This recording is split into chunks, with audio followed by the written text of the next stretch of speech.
My name is Troy Hearn, and I am an electrician. I went to school for it. I was never the best at school, but once they taught me how to apply the math and apply the stuff I'm learning at school towards the field of work, it kind of grabbed my attention. What I like the most about this job is the camaraderie. Trades are like a brotherhood.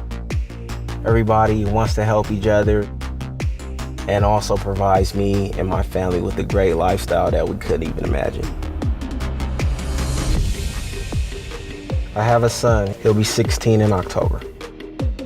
My son is the most passionate about basketball, so we play a lot of basketball. My schedule is amazing. I work 4/10s. So if like the kids have a doctor's appointment or anything like that, I can take care of it during the week without taking a day off.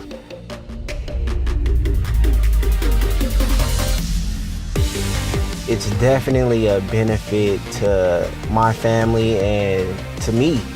As a youth, I never knew anything about electricians or electricity, and I'm really glad that I found out about it. At the end of the day, I feel good about what I do because we provide electricity to so many homes and families.